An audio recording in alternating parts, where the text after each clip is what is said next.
الحمد لله كفى وسلام على عباده الذين اصطفى أما بعد.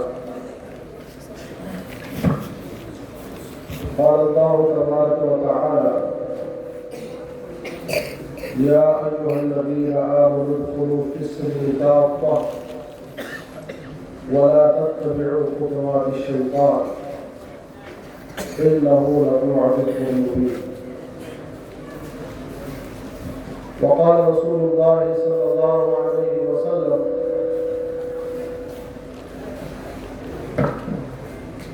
بادروا بالأعمال فتنة كقطع الليل المظلم.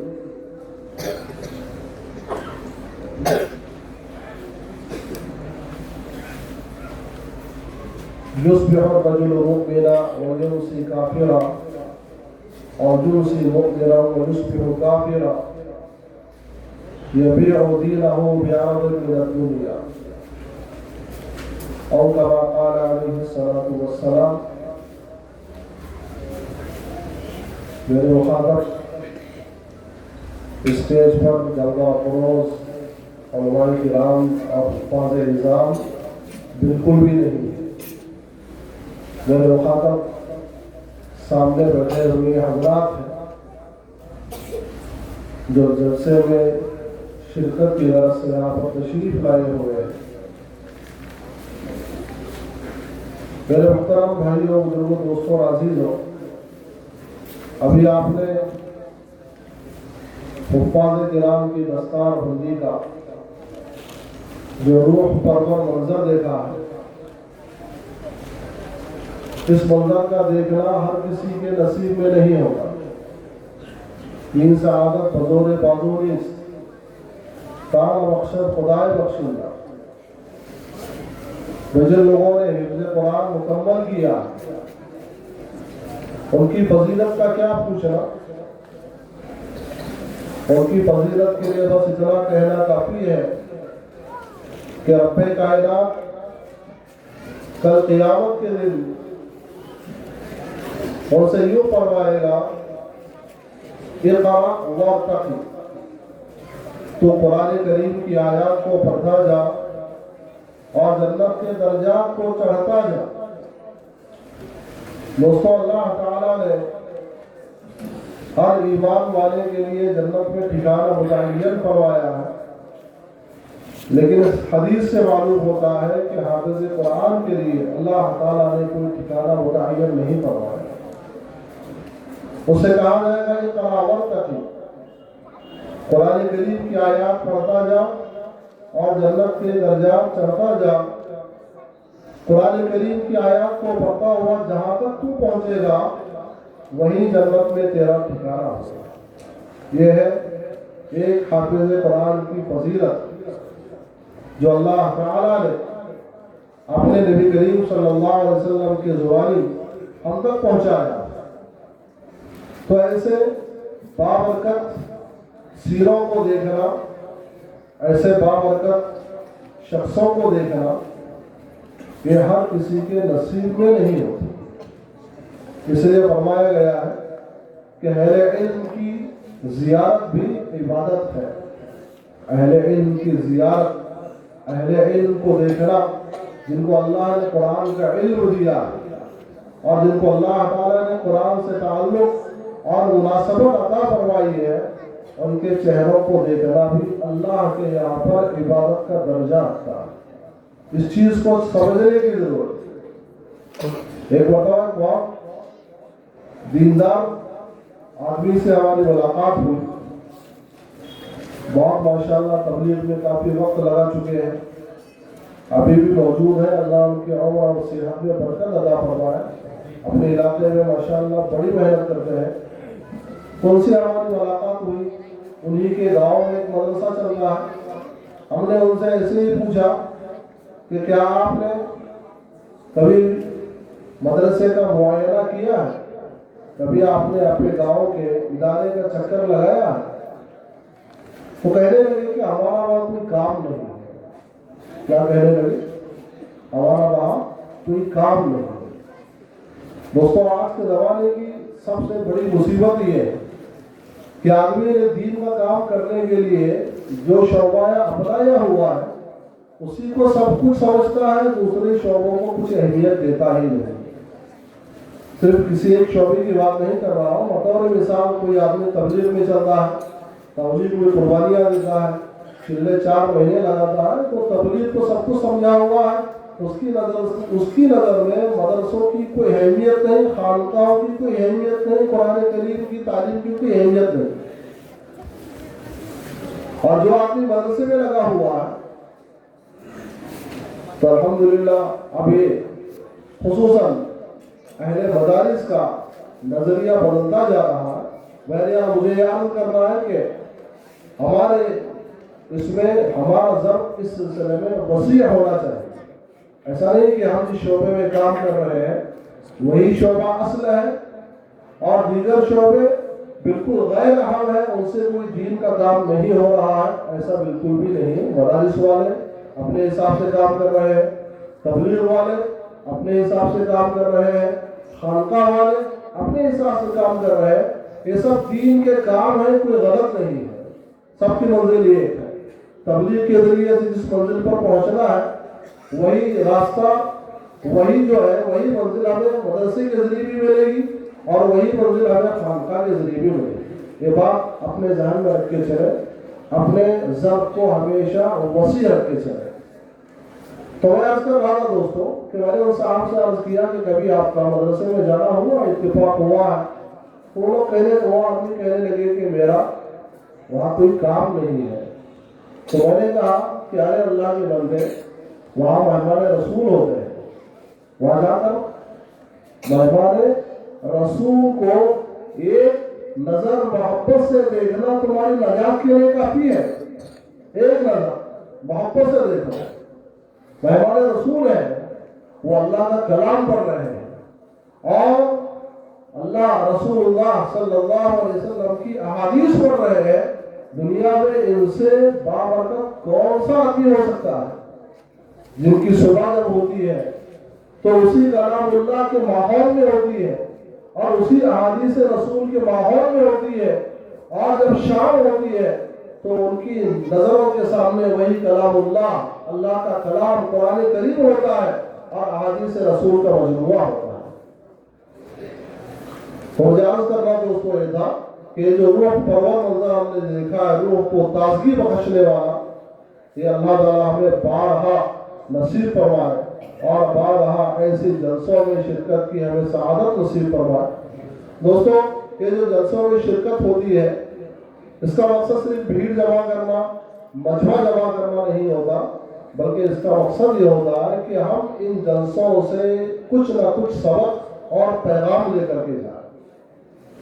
صرف آ کر کے یہاں شرکت کرنا اور کھانا کھا کر کے واپس چلے جانا یہ جلسہ کا مقصد نہیں ہے، جلسے اس مقصد سے منعقد نہیں کیے جاتے۔ جب بھی ہم کسی جلسے میں جائیں تو اس نیت سے جائیں کہ انشاءاللہ یہاں سے میں اپنی زندگی کو بدلنے کا کوئی نہ کوئی سبق لوں گا اور اپنے لیے میں اس جلسے سے کوئی نہ کوئی پیغام لے کر کے جاؤں گا۔ تو دوستوں ابھی میں نے جو قرآن کریم کی آیت پڑھی ہے اسی سلسلے میں آپ سے کچھ عرض کرنا چاہتا ہوں۔ مجھے بات کرنے کے لیے 25 منٹ کا وقت دیا گیا ہے، اس میں سے 10 منٹ تقریباً ختم ہو رہے ہیں، تو 15 منٹ میں انشاءاللہ میں اس آیت کے سلسلے میں کچھ عرض کرنے کی کوشش کرتا ہوں۔ اللہ تعالیٰ نے قرآن مجید میں ارشاد فرمایا ہے یا ایھا الذین آمنوا ادخلوا فی السلم کافۃ ولا تتبعوا خطوات الشیطان۔ کیا ایمان والو، ذرا اس آیت کا ترجمہ پہلے دھیان سے سنیں دوستوں کہ اللہ تعالیٰ کسی غیر مسلم کو آواز نہیں دے رہے ہیں، کسی یہودی اور کسی نصرانی کو آواز نہیں دے رہے ہیں، بلکہ ایمان والوں کو اللہ تعالیٰ پکار رہے ہیں یا ایھا الذین آمنوا، اے ایمان والو، ادخلوا فی السلم کافۃ، اسلام میں پورے داخل ہو جاؤ۔ بظاہر اسلام میں داخل ہونے کا مطالبہ کافروں سے کیا جاتا ہے، یہود و نصارہ سے کیا جاتا ہے، لیکن یہ اللہ تعالیٰ اسلام میں پورے داخل ہونے کا مطالبہ ایمان والے سے کر رہے ہیں۔ اور آگے اللہ نے فرمایا ہے وَلَا تَتَّبِعُوا خُطُوَاتِ الشَّيْطَانِ، کہ تم شیطان کے پیچھے مت چلو، شیطان کے قدموں کی پیروی مت کرو، إِنَّهُ لَكُمْ عَدُوٌّ مُّبِينٌ، وہ تمہارا کھلا دشمن ہے۔ تو دوستو اس آیت کے پیش نظر، اس آیت کے ضمن میں ہمیں سوچنا ہے کہ اللہ تعالیٰ نے ایمان والے کو پورے اسلام میں داخل ہونے کا کیوں کہہ رہے ہیں؟ ایک ایمان والے سے اللہ تعالیٰ وہ پورا اسلام میں داخل ہونے کا مطالبہ کیوں کر رہے ہیں؟ تو اس لیے کہ اللہ تعالیٰ کو پتا تھا، اللہ تعالیٰ کو معلوم تھا کہ مسلمان چند عبادتیں کر کے اور چند نیکیوں کے کام کر کے اپنے آپ کو کامل مسلمان سمجھنے لگ جائے گا اور اپنے آپ کو اللہ کا ولی سمجھنے لگ جائے گا، جو آج کل ہو رہا ہے۔ ہم نے چند عبادتوں کے مجموعے کا نام اس کو دین سمجھ لیا، اس کو اسلام سمجھ لیا۔ نماز پڑھتے ہیں، روزہ رکھتے ہیں اور حج کر لیتے ہیں، عمرہ ادا کر لیتے ہیں، زکوٰۃ دے دیتے ہیں، تو یوں سمجھ لیتے ہیں کہ ہم اللہ کے بہت بڑے ولی بن گئے اور ہم مسلمان بن گئے۔ کامیابی گویا ہمارا حق ہے، دنیا میں کامیابی اور آخرت میں کامیابی ہمارا حق ہے۔ گویا ہم یوں سمجھتے ہیں کہ ہم دنیا اور آخرت کی کامیابی کے حقدار بن گئے،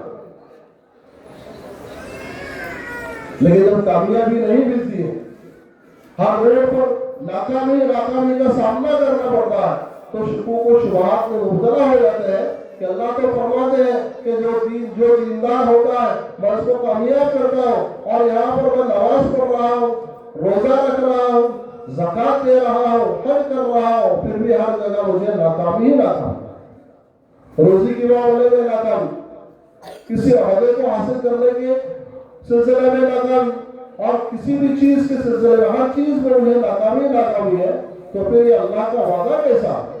انسان اور مسلمان شک اور شبہے پڑ جاتا ہے۔ دوستوں یہ سمجھنے کی چیز ہے کہ صرف چند عبادتوں کے مجموعے کا نام یہ دین اور اسلام نہیں ہے، اسی لیے تو اللہ فرما رہے ہیں رسول فی السلم کافہ کہ تم پورے کے پورے اسلام میں داخل ہو جاؤ۔ ہم دیکھیں دوستوں، اسلام کا جو بنیادی عقیدہ اللہ تعالیٰ کو ایک ماننا، اس کے ساتھ کسی کو شریک نہ کرنا، ایک بنیادی عقیدہ جس کے بغیر ہمارے ایمان کی عبارت کھڑی ہو ہی نہیں سکتی۔ کیا اس عقیدے کو ہم نے اپنے دل میں کما حق جگہ دی ہے؟ ہم نے زبان سے اقرار کو کر لیا کہ اللہ تعالیٰ ایک ہے، اللہ کے سوا کوئی معبود نہیں، اللہ کا کوئی شریک نہیں ہے۔ کیا ہم عملاً بھی، عملی اعتبار سے بھی کیا ہم اس عقیدے کی پیروی کر رہے ہیں؟ ہمارا عمل کیا اس عقیدے کی صداقت کو بیان کر رہے ہیں؟ لا الہ الا اللہ یہ کہہ رہا ہے کہ اللہ کے سوا کوئی معبود نہیں ہے، اللہ کے سوا کوئی معبود نہیں، وہی خالق، وہی مالک، وہی روزی دینے والا، وہی عزت دینے والا، وہی ذلت دینے والا، اور وہی اولاد دینے والا، اور وہی گھروں میں برکتیں لانے والا، اور وہی دلوں میں محبتیں پیدا کرنے والا، سب کچھ جو کچھ کرنے والا ہے وہ اللہ تعالیٰ ہے۔ کیا اس عقیدے کو ہم نے اپنے دل میں بسایا ہے، اور کیا اس طرح ہم اپنے عمل سے اس کا اظہار کرتے ہیں؟ نہیں دوست، ہماری زبان الگ بولتی ہے اور ہمارا عمل الگ بولتا ہے۔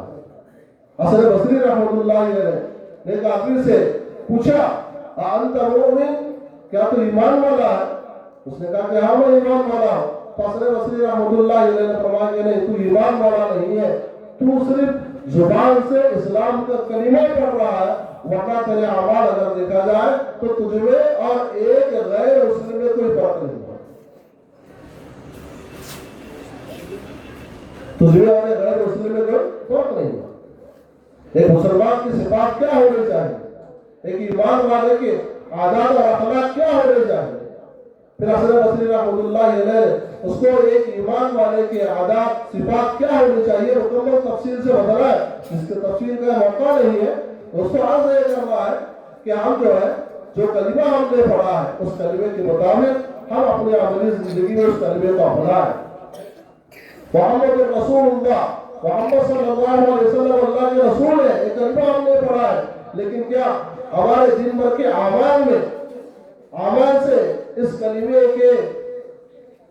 کا جو مضمون ہے اس کی صداقت ہوتی ہے؟ کیا ہم نے اپنے لباس میں آپ صلی اللہ علیہ وسلم کا طریقہ اپنایا ہوا؟ کیا کھانے پینے میں ہم نے آپ صلی اللہ علیہ وسلم کا طریقہ اپنایا ہوا ہے؟ کیا ہم نے اپنے کاروبار میں آپ علیہ السلام کا طریقہ اپنایا ہوا ہے؟ کیا آپ علیہ السلام کے اخلاق ہمارے اندر ہے؟ کیا آپ صلی اللہ علیہ وسلم کی معاشرت ہمارے اندر ہے؟ کیا آپ علیہ السلام نے معاملات کے جو احکام ہمیں بتائے ہیں، جو آداب ہمیں بتائے، کیا ہم اپنے معاملات اور اپنی تجارتیں اور اپنی دکانداریاں اور اپنی ملازمت اس اعتبار سے کرتے ہیں؟ نہیں. ان تمام چیزوں میں یوں کہیے کہ ہم نے اپنی زندگی گزارنے میں اپنا آئیڈیل ہم نے حضور کو نہیں بنایا ہے، بلکہ جہاں ہم کو جس لائن میں جس آدمی سے فائدہ نظر آتا ہے ہم نے اس شخص کو اس شعبے کا آئیڈیل بنایا ہوا.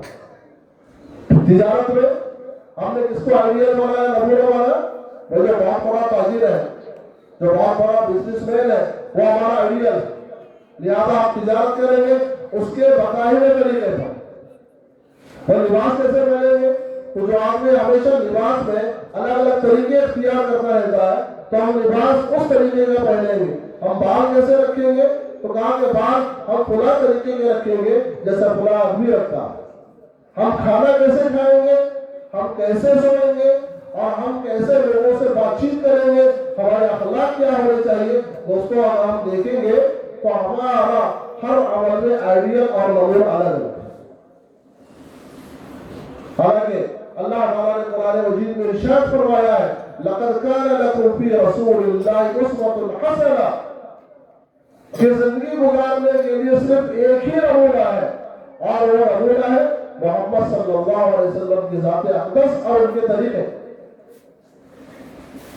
آپ صلی اللہ علیہ وسلم کے طریقوں کے علاوہ کسی اور طریقوں میں کامیابی نہیں ہے. لیکن آج ہمیں آپ علیہ السلام کے طریقوں سے محبت ہے، ان کو اپنانے میں ہمیں شرم آتی ہے. بہت سارے نوجوان مسلمان ایسے ہیں جو آپ علیہ السلام کے طریقوں کو اپنانے میں شرم محسوس کرتے ہیں. آپ جیسا لباس پہننے میں، آپ جیسے بال رکھنے میں، اور آپ جیسے اخلاق اختیار کرنے میں شرم اور عار محسوس کرتے ہیں. دوستوں اس سے بڑھ کر مقامی افسوس اور کیا ہوگا کہ ایک مسلمان آپ علیہ السلام کے طریقوں کو اپنانے میں شرم محسوس کر رہا ہے. آج ہم اتنے گر گئے. تو دوستوں ایسے وقت میں اگر مسلمانوں پر ذلتیں آ رہی ہیں، مسلمانوں پر ظلم کیا جا رہا ہے، مسلمانوں کو دنیا سے مٹانے کی بھی طرح کوششیں کی جا رہی ہے، تو یہ کوئی عجیب بات نہیں ہے. یہ کوئی عجیب بات نہیں ہے، تو ہونا ہی ہوگا. اللہ ہماری حفاظت فرمائے. یہ جو اللہ تعالیٰ کا عذاب عمومی طور پر ہم پر نہیں آ رہا ہے نا، ہمارے اعمال کو اگر دیکھا جائے دوستوں، ہمارے برے اعمال کو اگر دیکھا جائے تو برے اعمال کا تقاضا تو یہ ہے کہ جھٹکے میں اللہ کو کوئی عذاب آئے اور دنیا سے ہمارا صفایا ہو جائے. ہمارے اعمال کا تقاضا تو یہی ہے اور ہمارے اعمال تو یہی بتا رہے ہیں. لیکن اس سرزمین پر مدارس قائم ہے، مساجد قائم ہے، خانقاہیں قائم ہے. اللہ تعالیٰ ان کی برکتوں سے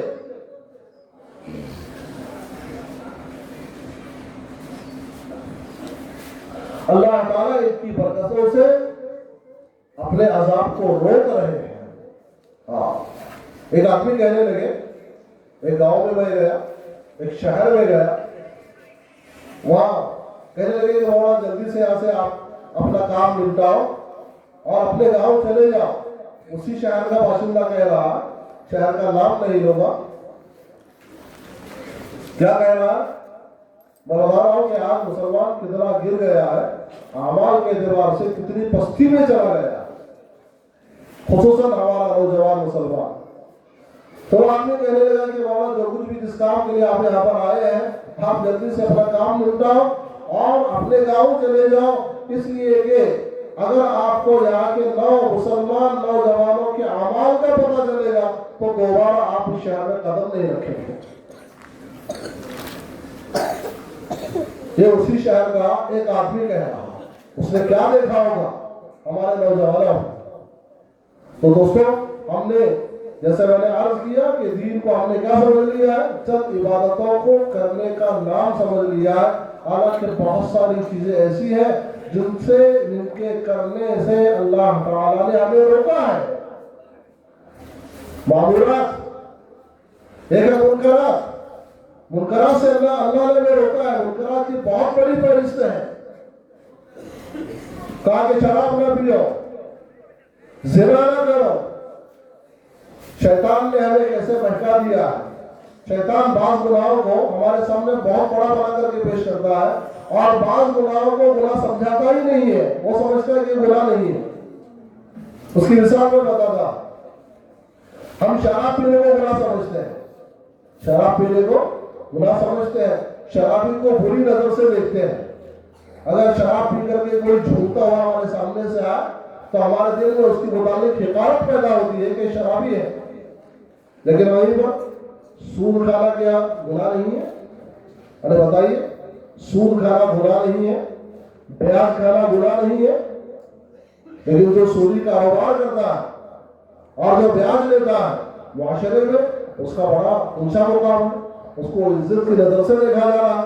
حالانکہ شراب کے متعلق آپ صلی اللہ علیہ وسلم نے حرمت کے متعلق فرمایا کہ شراب حرام ہے، لیکن سود کے متعلق یہ فرمایا ہے کہ جو آدمی سود کا ایک لقمہ کھاتا ہے، جو آدمی سود کا ایک لقمہ کھاتا ہے، وہ اپنی ماں سے 70 مرتبہ زنا کرنے سے زیادہ سخت ہے.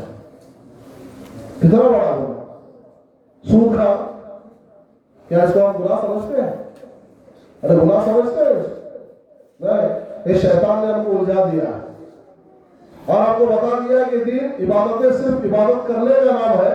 چاہے تم کتنے ہی گناہ کر رہا ہو، گناہوں سے بچنے کا نام دین نہیں، عبادت کرنے کا نام دین ہے. شراب پینے کو گناہ سمجھتے ہیں، سود کھانے کو گناہ نہیں سمجھتے. اسی طرح دوستو زنا کرنے کو گناہ سمجھتے ہیں. سب کی نظر میں زنا کرنے کو گناہ سمجھتے ہیں، لیکن اس کے باوجود سروے اگر کیا جائے، اللہ کرے میرا گمان غلط ہو، 100 مرتبہ غلط ہو، زنا کے اڈے دوستوں ہمارے بہت سارے مسلمان نوجوانوں سے آباد ہیں. زنا کرنا ایک فیشن بن گیا، ایک فیشن بن گیا.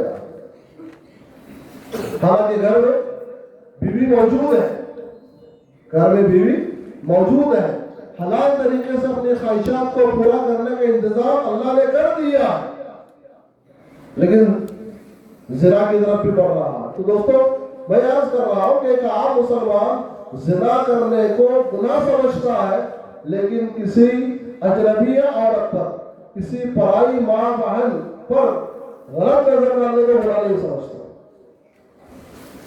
حالانکہ حدیث میں آتا ہے کہ اگر کسی اجنبیہ پر اچانک کی نظر پڑ جائے، اگر کسی اجنبیہ عورت پر اچانک کی یعنی نامحرم پر اگر اچانک کی نظر پڑ جائے اور وہ نظر کو پھیر لے، تو اللہ تعالیٰ اس کی وجہ سے اس کو اس کے دل میں ایسا ایک نور ایمان پیدا فرماتے ہیں کہ وہ اس کی مٹھاس محسوس کرتا ہے. تو ہم نے زنا کرنے کو بہت بڑا گناہ سمجھ لیا، لیکن غیر محرم کو دیکھنے کو ہمارے یہاں پر کوئی گناہ سمجھایا جاتا ہی نہیں. اس لیے موبائل میں ہر وقت لگا ہوا ہے، اور موبائل میں جہاں بہت ساری اچھی چیزیں ہیں، وہاں تو بری چیزیں تو اچھی چیزوں سے کئی گنا زیادہ. کیا موبائل میں کسی غیر محرم عورت کو دیکھنا جائز ہو گیا ہمارے لیے؟ تو دوستو ایسے بہت ساری چیزیں ہیں. شیطان نے آج ہمیں الجھا دیا ہے، اور شیطان نے غلط فہمی ہمارے دلوں میں پیدا کر دی ہے کہ دین اور اسلام صرف عبادتوں کے کرنے کا نام ہے. اس لیے بہت ساری نمازی ہم کو ایسے ملیں گے جو نماز بھی پڑھتے ہیں، اور اگر ان کی دکان ہے تو دکان میں لاپتوں میں کمی بھی کرتے ہیں.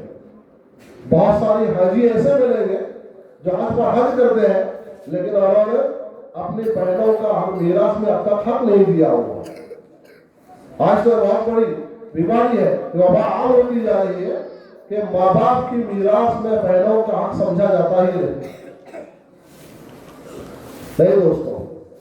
اگر ہم نے اپنے بہنوں کو اپنی میراث میں سے حق نہیں دیا، اس کا حساب آج کر لو آج، ورنہ کل قیامت کے دن جب میزان عدل قائم ہوگا اور آپ کے لیے جنت کا فیصلہ ہو چکا ہوگا، تو آپ کی ماں آپ کی آڑے آئے گی اور کہے گی کہ یہ جنت میں کیسے جا سکتا ہے، یہ جنت میں کیسے جا سکتا ہے، میری باپ کی میراث میں اس نے مجھے اپنا حق نہیں دیا ہے، جنت میں کیسے جائے گا۔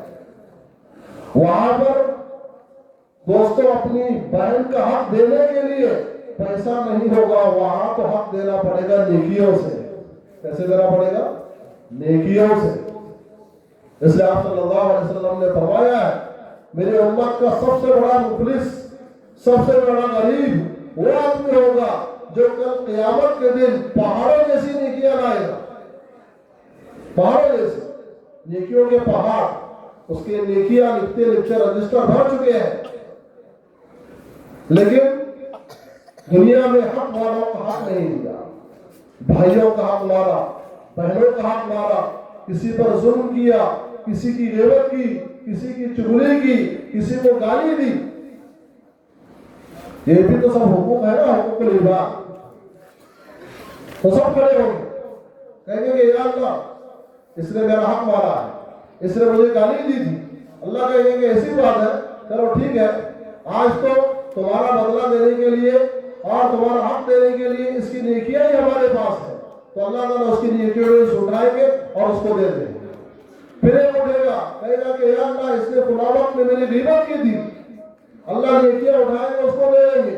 اس طرح سے حق والے اپنے حق کا دعویٰ کرتے جائیں گے اور اللہ تعالیٰ اس کی نیکیوں میں سے لے کر کے ان کے حقوق ادا کرتے جائیں گے۔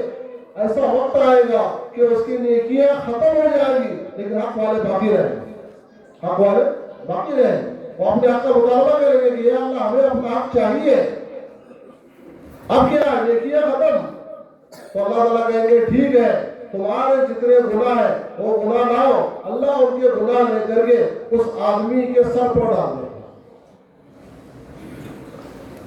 مفلس آیا تھا نیکیوں کے پہاڑ لے کر، لیکن حق ادا نہ کرنے کی وجہ سے، ظلم کرنے کی وجہ سے، غیبت کرنے کی وجہ سے، کسی کو برا بھلا کہنے کی وجہ سے اللہ تعالیٰ نے اس کا حق ایسے دلوایا کہ وہ اتنا بڑا نیکیوں کا مالدار آج اس وقت میں سب سے بڑا غریب ہوگا۔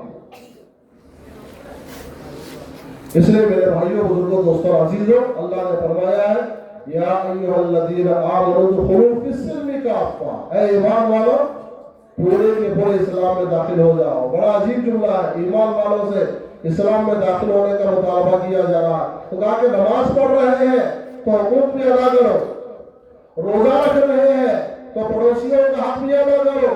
دیکھو پڑوسیوں میں تمہارے پڑوس میں کوئی بھوکا تو نہیں سو رہا ہے، تم حج پر حج کر رہے ہو، دیکھو تمہارے پڑوس میں ایسے بھی لوگ ہوں گے جن کو بدن چھپانے کے لیے کپڑا نہیں ہے۔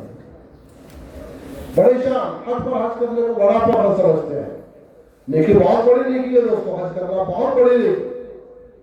ابھی ایک واٹس ایپ پر ایک واقعہ چھوٹا سا آیا، بس وہ بیان کر کے میں اپنی بات کو ختم کر دیتا ہوں۔ کہتے کہ بہت بڑے حاجی تھے جو ہر سال حج کیا کرتے تھے، 10 15 20 حج کیے ہوں گے۔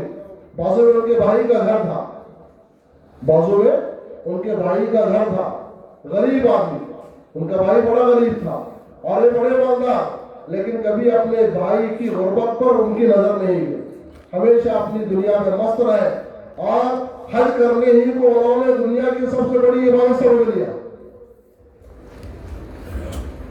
تو ایک مرتبہ جب حج کو جا رہے تھے تو اپنے بھائی سے ملاقات کے لیے گئے اور وہ جا کر کے کہنے لگے اپنے بھائی سے کہ میں اب یہ 10ویں حج پر جا رہا ہوں۔